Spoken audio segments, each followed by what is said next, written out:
Welcome to the Envahement Company Music Podcast with your hosts KP and Ashton Thomas. Sit back, relax, and enjoy the show. What's happening, everybody? What's up, y'all? I'm Ashton. And I'm KP. And you are watching the Infared Company Music Podcast, the show made by music enthusiasts. For music enthusiasts. That's right, y'all know what it is. Yeah. Sorry.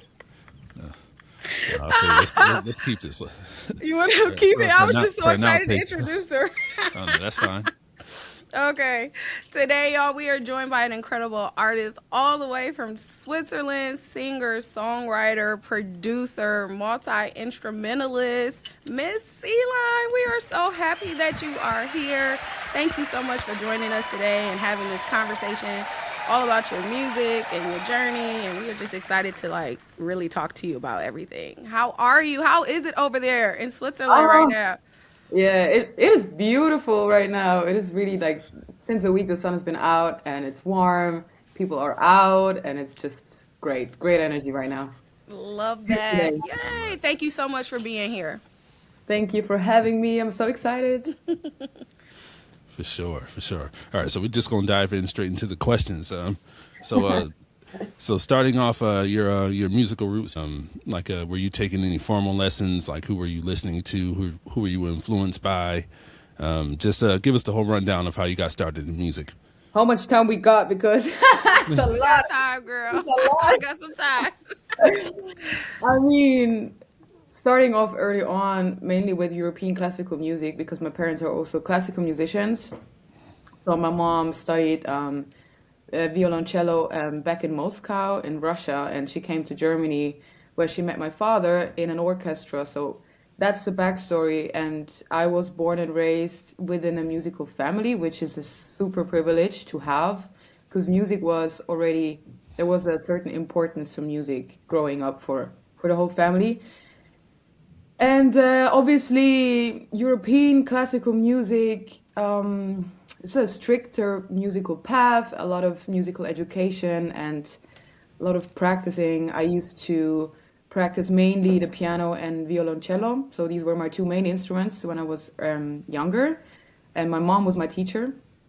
And basically, it got inspired a lot from that, from string music, especially because my parents had a string quartet. So I used to sit in long rehearsals, long rehearsal weekends or weeks, and travel with them to Italy and other countries where they played with their quartets. So I was always already inspired a lot by string quartets, especially, or just string music, orchestral music, which now I'm trying to implement more and more into my music too.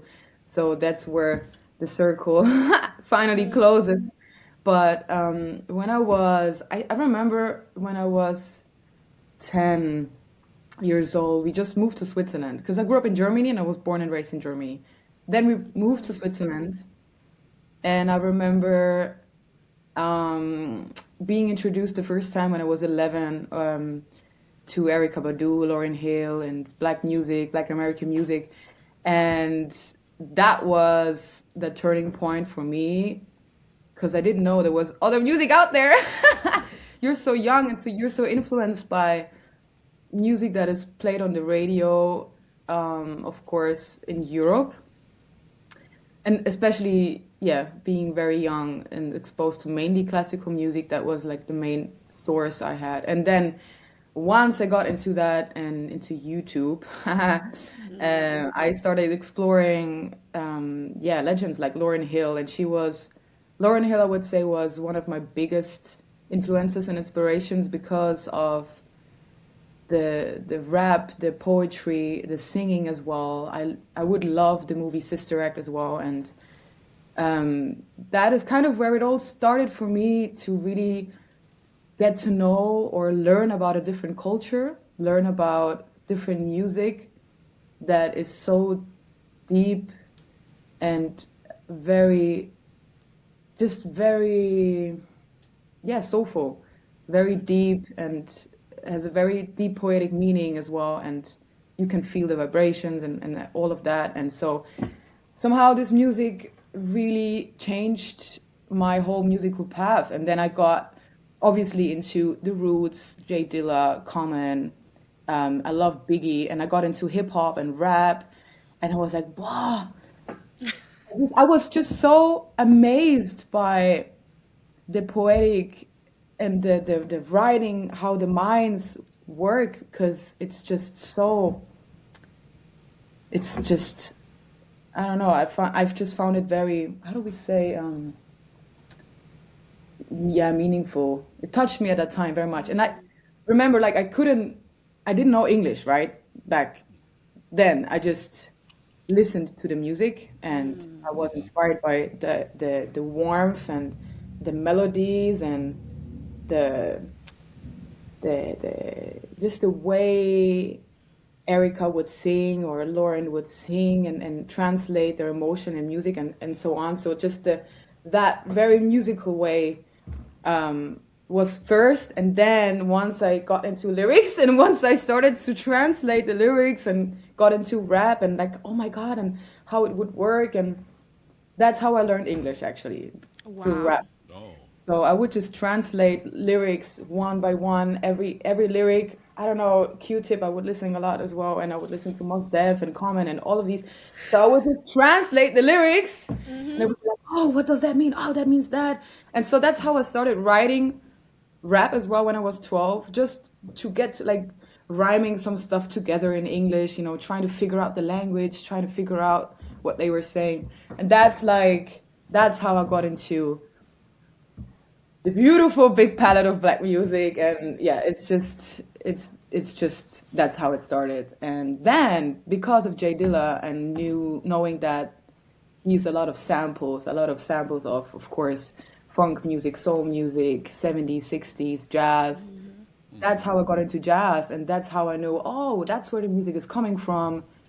And then I was just digging deep into that, and then I found out I that we can study jazz music instead of European classical music, and I was like, oh man, but let me just then do that. And so that's how the whole path changed for me, Yes. oh to yeah. go more, to dig more into that and really learn a lot about it. And then I mean, I started writing when I was 12, and just got inspired by, of course, all of these great artists. And that was kind of, yeah, how The I started. beginning.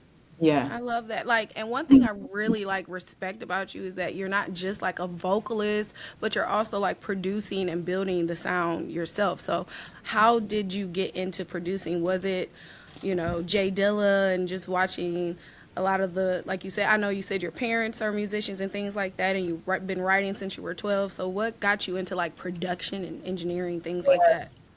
Yeah, it's true. That's very different because I mean, my parents were classical trained, but not composers, right? Because Okay. they're interprets, so they're classical musicians that learn to interpret music. That's what I understood, but I wanted to write my own music early on, and since I had the piano skills more or less, I was able to play some stuff on guitars and like instruments were around.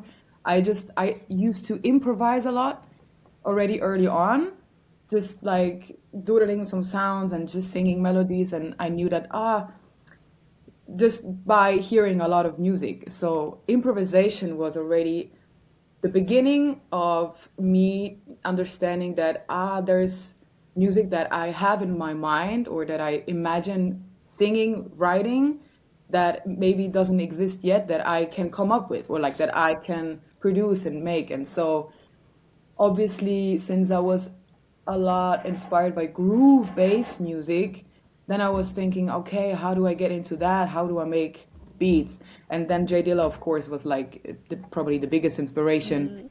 Seeing, then I got my first MPC when I was 16 as well, MPC Akai 2500. So I started with that, and that's just, yeah, just seeing what Jay Dilla did and like trying to figure out myself. And definitely the beat making was first. I just love making loops. I love just like finding vibes.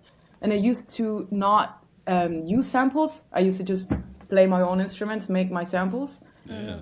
Since I had the ability to like play chords, or like figure out some chords. I mean, I was 16, 15 years old. I didn't have Right. knowledge about that, but I was like figuring out some loops and play bass lines and like obviously use drum samples from friends and stuff. So that's how it started with production, beat making, I would say. Later on, when I got my first laptop and so on, then when I was 17, 18, that's when I was able to put it down on like GarageBand, and that's how I started developing songs into. I mean, it was all. I mean, I did mixtapes back then, just demo, right? Like just not finished songs as we know them today. Now I know ways to make a whole song, Back then I just did loops. I sang some stuff on it, and very old school approach Yes. with songwriting. So that was how it started, yeah, with the MPC. For sure, for sure. So I'm curious. At what point did you decide you wanted to start to do it professionally, or was the aspiration to do it as a career always there for you, or? I think so. I think so because I knew that was possible through my parents. I knew that they were kind of they were taking that path already. Or my mom, at least, she was always a performer. My father was more teaching, like he was an educator and a teacher in music.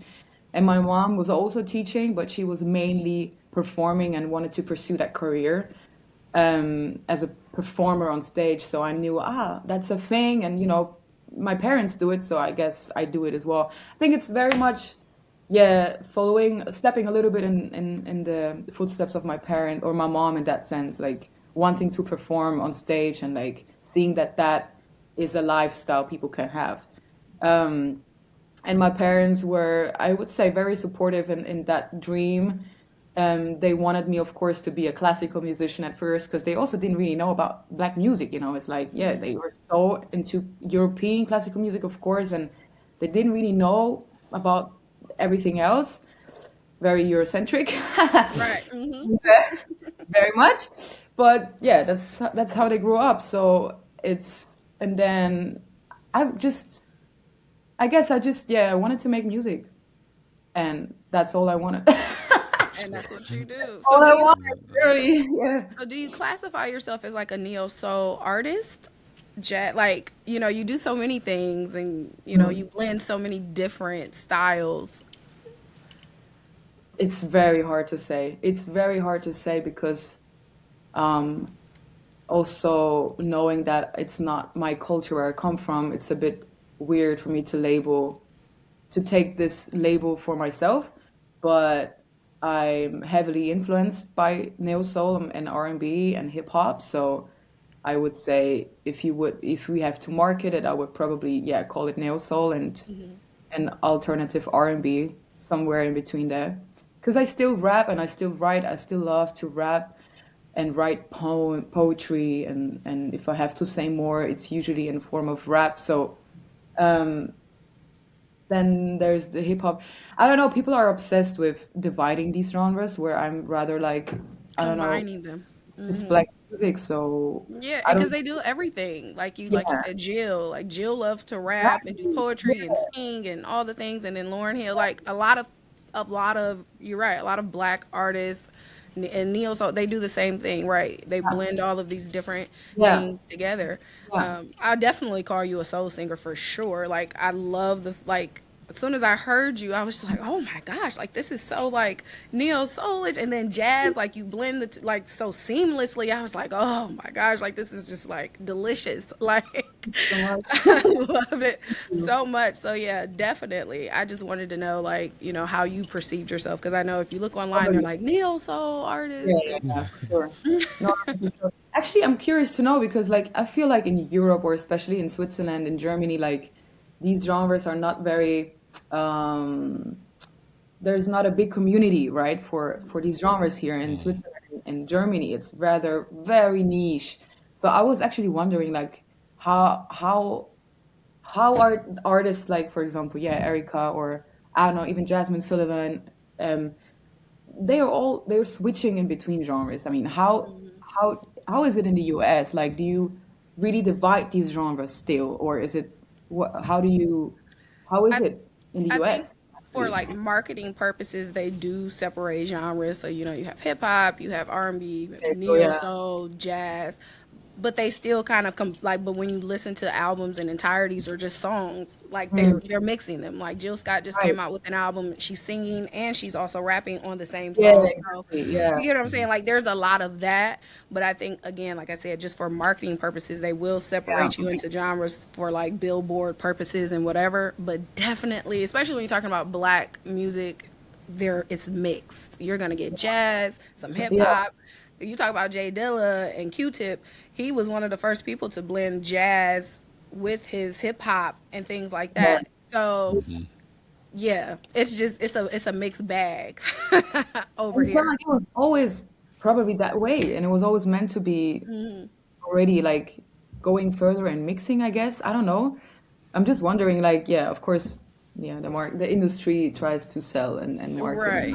stand and Yeah. stuff, you know, Absolutely that part. but But it's just like you can't put never people in really a box. matters. So, Right. yeah. And I love the fact that you do it all. Like I was just over the moon. I told Ashley, I was like, I gotta get her on the show. I'm just so I'm so honored, really. I'm so honored. And speaking of that, like I first heard of you, the first song I heard was last year, and I don't even know. I can't tell you. I come across so much music, but the first song I heard from you was "Trust," and I was like, "Oh my god! Like this is crazy." And then I saw, but you were already by that time you were already promoting Mellow Hearts, so you had come out with "Waiting For," I believe. Hmm. And so I was like, oh, and yeah, so like I really want to talk about Mellow Hearts, like what was like the emotional or creative space you were in when you started creating that album, because you produced, wrote, all of that for that album, correct? Except one song, but yeah. Mhm. I mean, except Find My Way was produced by Naji Sepe, so shout out to him. On my He's, way. he's from France. Well, not France, sorry, French part, Switzerland. Find My Way Sometimes is I so feel like good, it's girl. France because it's very different. It's already like France basically. But no, he's from the French side, Switzerland. Great musician as well. So yeah, he brought this song to me, Find My Way, and then I just wrote the melody and lyrics to it. And I had James, my bass player, playing the bass on it because that was just missing. He had the drums and the keys already done, and the rest we did together. But all the rest of the album, I mean, couple of songs like Coming Around and Trust and Flying, I produced, we wrote together with a band basically. James was there, my bass player, Joel Studler and David Colliati and Charlotte Lang on saxophone. So we had this camp we did and back in 2024, January for a week where we just tried to come up with stuff as another approach for me to also write with people. So yeah, and that was these three, four songs, and the rest happened later on until beginning 2025, like Waiting For and Misunderstood, and these are my composition entirely. Yeah, but Awesome. yeah, no, it was Mellow Hearts is yeah, a, a different vibe to the Rabbits and Surreal. I guess I'm finding more and more my voice, and I'm finding more and more my style or how I feel comfortable musically as well. I don't know. I feel like I think I mean, it's quite normal to do different albums and musically experiment musically as well on each project. I think that's beautiful. And I think artists should do that. And I feel like with Mellow Hearts, I reached a point where I felt vulnerable and felt like expressing that for the first time for myself. It felt like the first time I would express my vulnerability in music as well. And so it's a very dear album to me, and it like it's kind of like a little healing project for myself. Yeah. Yeah, I can feel that in it. Like it's so I can feel the vulnerability in the album. It's just such a beautiful body of work.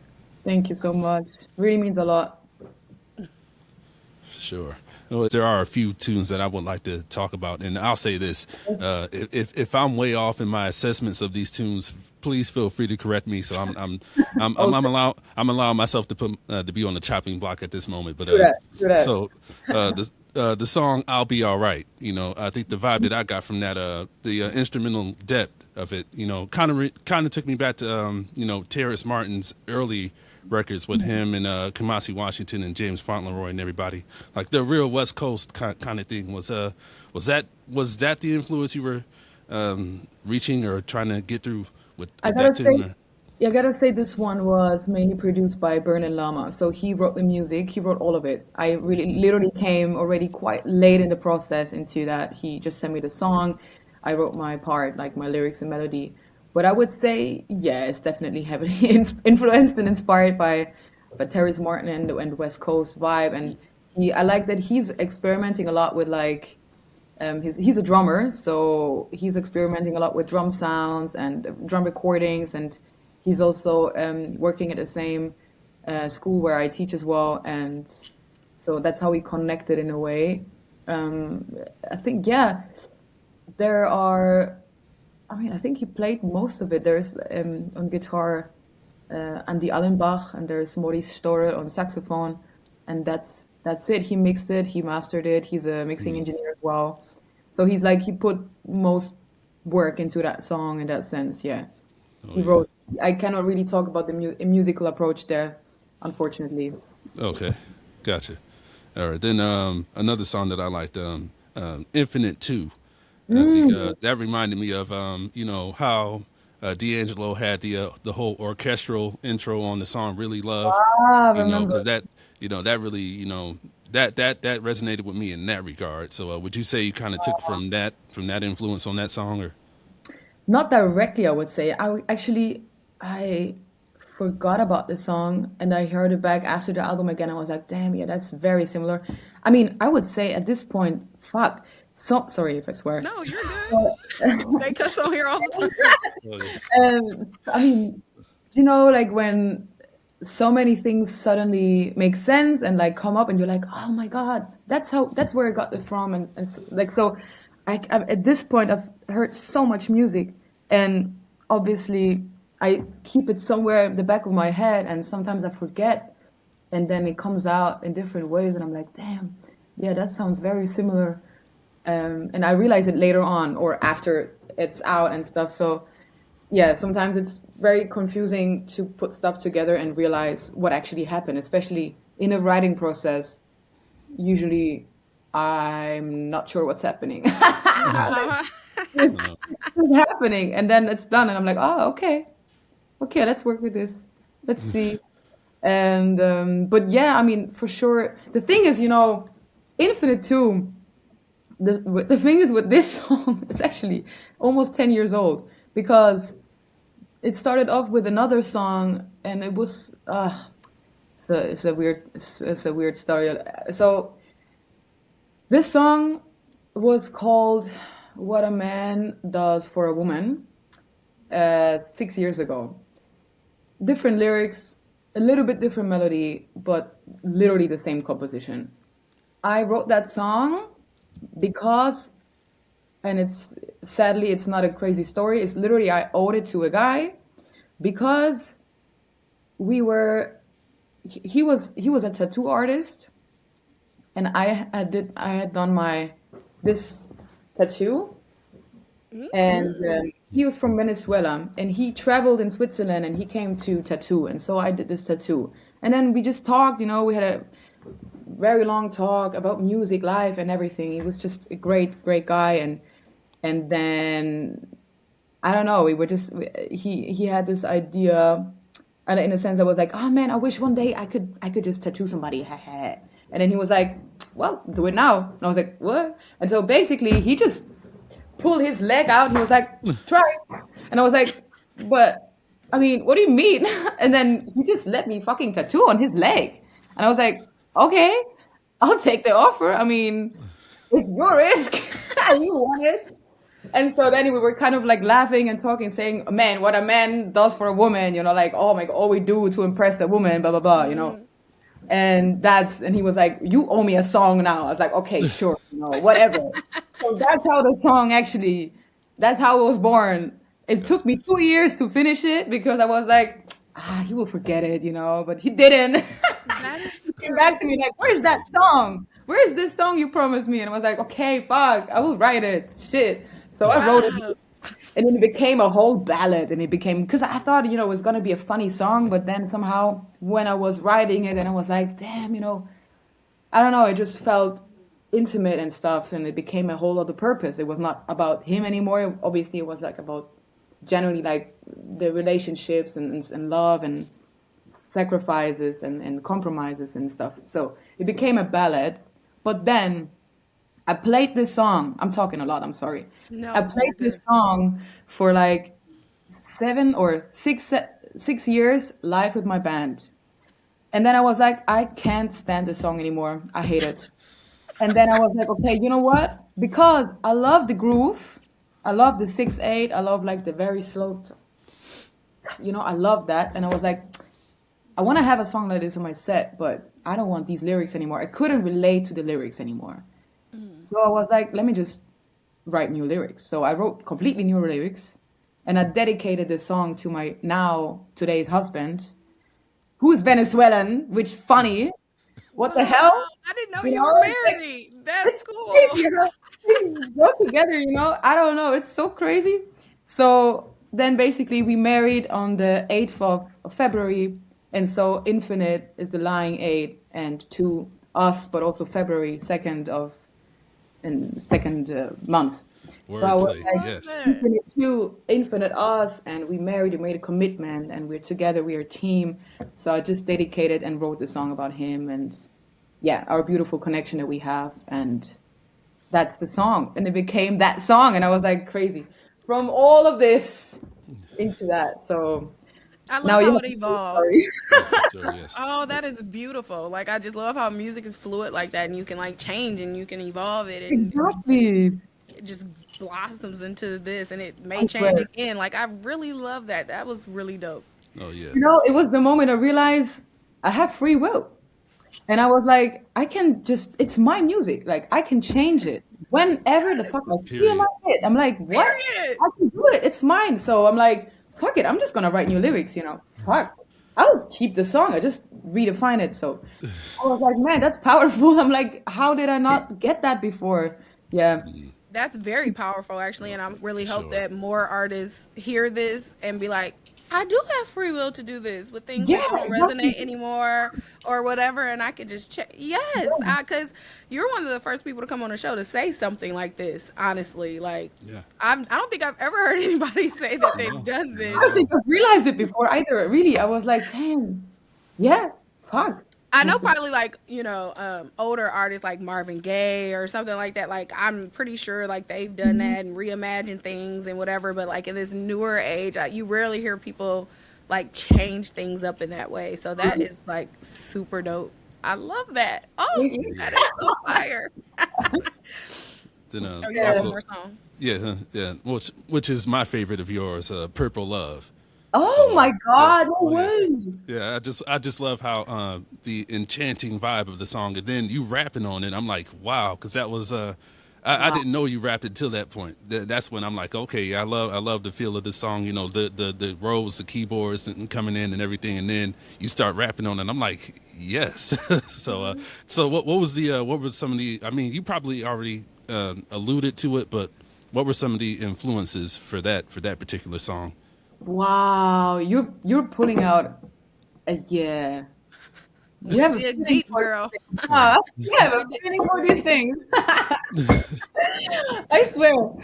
Damn. I mean, the thing is, Purple Love, it's funny because like I wouldn't say I'm ashamed of it today, but in terms of production, I'm like, give me sometimes a little bit the ick because like I tried so many different things within that song. Like the song is actually kind of overwhelming. But at the same time, I felt it in the moment. I was like, but it needs this and that, So I tried to put it all in one song, and Yeah, Purple Love was an approach to my one of my first approaches to capture all of the influences. So having rap in there, having soul in there, having R&B, but also like this like laid back slappy beat, like Jay Dilla inspired, of course, and I tried a lot. This song took me a long time to finish because it's just things didn't work out, samples didn't work out. I changed a lot of sounds all the time, and it was a long process to finish this. And I just tried to. Terrence Martin for sure is also an influence there as well. I Yeah. like he. My God, this guy produces so much. It's insane. By the So way, much. what the hell? It's incredible He how much. just came out with something. I'm like, didn't you just drop something? Yeah, I Like, swear I cannot catch up with him. But I'm also like very much. This amazes me. He just does it. He just goes for it. I'm just like, fuck. And it's very much just moments and very strong vibes in every song. Like he has this talent to capture vibes very very well in a song in a production, and I love that. So I think that was also I tried to have this as an approach as well. Um, and fuck, what was the question? Well, I was just, I mean, yeah, you already pretty much talked about it. Like, what was the influences in, Oh yeah, for making that song? So, yeah. yeah. man, I love that. Sorry. Like, we pulled deep down, girl. Listen, Yeah. you're like, oh my god. But yeah, like this is just so dope. So like, what do you feel like is next for you? Like, are you going on a tour? Are you coming to the U.S.? Like, what's happening next? I saw. Hold on, before you say that, I did see. Are you like Apple Music? Up Oh, next artist. up Yeah, next something on like oh, I was like, that. hell yeah. Like, yes. For Switzerland only, but still. No, Hey, that Still, is still. come on now. important. I'll take it. Of That course. is No, I'm very important. happy. I Yeah. love that because you deserve, girl. Like Thank literally you so much. so bomb. So what's next? Are you coming here? You going on tour? What's I'm happening? actually, well, I'm about to tour Mexico for the first time next month. So that's Awesome. happening at the moment. We're currently like planning. It's just my manager and me, right? So we're the two of us independently, like giving it all, planning it all by ourselves. But it's beautiful, and that should be happening. I will play with musicians from Mexico City, great musicians. I can't wait to meet them. That's happening at the moment, but I mean, the US is a little far away in that sense right now, also because of the situation. It's hard to get visas. It's hard Mhm. to perform if you're a non-US citizen. That's what I've heard, to be very transparent. And I don't know how that, yeah, as an independent artist, that will need a lot of money Right. to A lot of prep. A make lot that of money. happen. We're gonna And hope. We're gonna I'm happy. speak and manifest that you're gonna be here Exactly. sometime soon. Yes, because I mean, fuck. I remember, I mean, I just remember being in New York the very first time and back in 2022, and I met Casey Benjamin, rest in peace. R.I.P. And yeah, he was collaborating on the my previous album, Miss and the Rabbits, and I mean, fuck, that was an incredible moment meeting him. And yeah, so I really wanna go back to New York. I wanna to Mm. LA as well. I would just wanna get to know the culture more, of course, and fucking collaborate with artists and musicians. Just learn from people, and definitely wanna, yeah, play and make music. And Oh, I I hope love that that. very soon. And fuck, yeah. Yes, Um, I love that. And I'm like, I'm putting your name out everywhere I go. Like, I'm oh, just like, you guys gotta listen to this girl. Like, she is wow, thank you so much. incredible. So Thank yes, you. girl. Like the goal is to like get your name out here because I think like you are so incredible. You're such an incredible artist, full of vulnerability and just creativity and like, oh, your vibe is amazing. Oh, thanks. Oh my God, it means a lot. It's crazy. Oh, Thank you yeah. so much. You are so welcome. So, what do you feel is your biggest strong suit as an artist, like the writer, producer, or singer? I would say performer. Live performing is probably my biggest strength as well as Gotcha. as well as arranging and composing. I love producing. I really do love producing, but I enjoy it more to arrange and to compose. Um, so working with instruments, working with instrumentation, figuring out horn sections, vocals, backing vocals, strings, getting different formations working for a song and like imagining a song differently in a different setting. That's where my creativity sparks. And that's what I love. I love the musical approach to the songs that I've already written. Like every time I have a live show or something, I'm like, okay, let me figure out musically. Maybe I can rearrange the song. Maybe I can reharm it. Oh my God, let me do something crazy with it. And so like that's like where I feel so much passion Okay. to write really musical parts for the music that I do. But I mean, I just love performing. Honestly, Gotcha. that's what I live for, performing. Yeah. That's what I I think love. that's amazing. It really kind of speaks to what Erica says about creating a moment. Like she talks about Yeah, the studio is perfecting the moment, and then live art is creating that exactly. moment, and that's Yeah. just where that energy lies. So yes, I love that, and I've seen you post some live shows and performances, and it's just like chef's kiss. So good, girl. Oh, thank you. For sure. Yeah. Gotcha. All right. So in that vein, I'll say, give me your Mount Rushmore of performers or artists. Well, for sure, Erica Badu. For sure, Erica Badu. Does it have to be four? Well, yeah, 'Cause you could say four, yeah, four, but if you want to throw in some honorable mentions after that, then yes, yeah, okay, have okay. at it. Yeah. So Erica, D'Angelo, The Roots, because of the live instrumentation with hip hop. Yes. Yes. That's like the turning point for me. Um, Bahamadia, way, yeah. I feel like people don't speak enough about her. And of course, Lauryn Hill, Common. Fuck, I just have too many. Jay Dilla, oh my God. These are all For your sure. influences, Yes. and we can hear it in the music. Like, Jasmine Sullivan. I mean, there's so Yes. many Oh more. yeah. There's so many more. That's I fine. Yeah. That's love fine. it. Yeah. So I and love it. then the soundtrack to your life. Well, I feel we should probably switch it up because you do have your own catalog. So I would say the best of. So if you had to pick like a number of songs to put on like a the best of album of yours, what would those songs be? What would you consider your best Hmm, work? good question. I would say um, Nevermind from the Rabbits album. I would say Trust.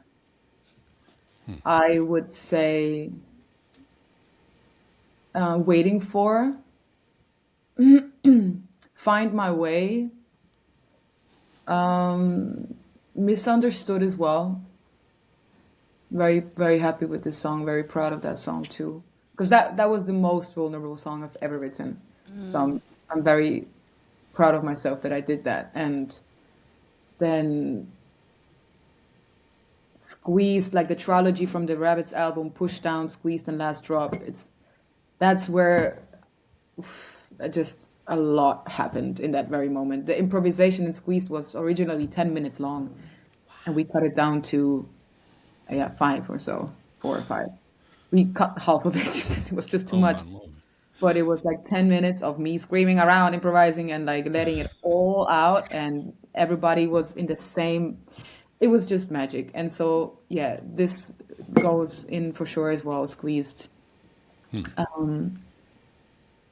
Yeah, because it's love maybe too. This one is also more than 10 years old now.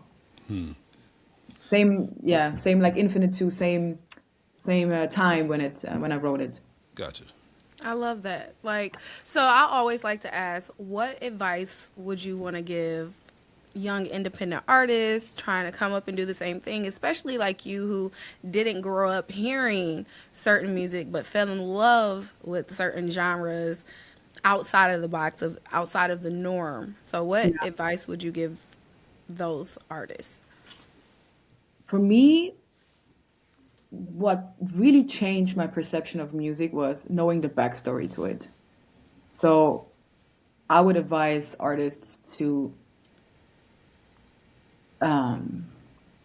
know the story to a song, know the history to a culture and a music, because it will make the music so much better when you write it. So I would say stay very educated with the story of the song.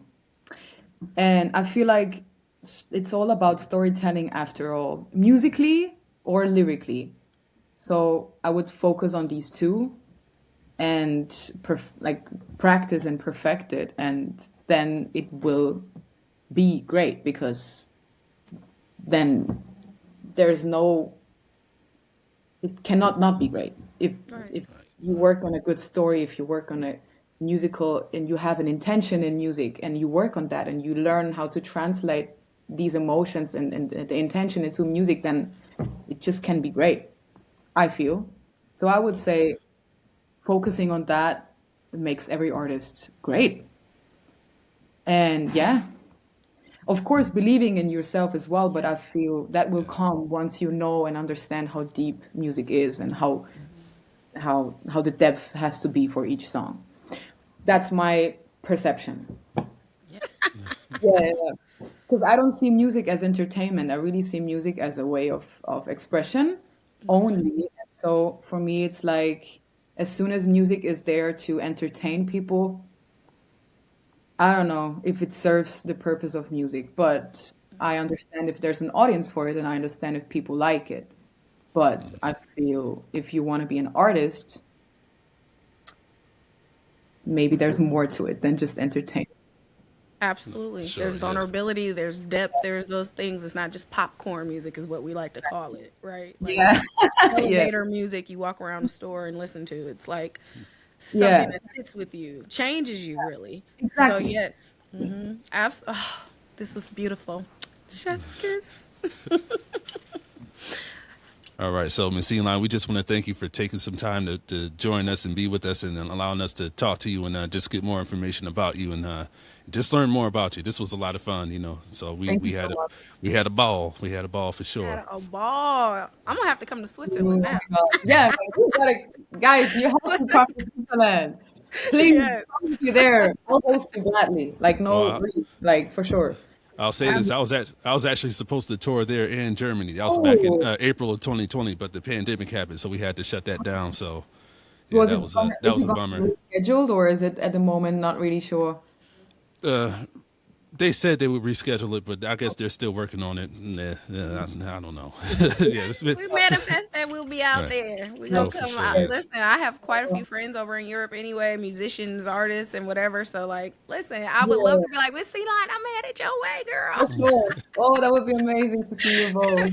For Yes. sure. Oh yeah. Thank you so much for coming on. I am a huge fan of you, and my goal is to just spread the word, spread your music around so other people can hear, be So much. inspired, hear your vulnerability, and Thank just, you. yeah, Really means a lot. Thank you love for your it so input. much.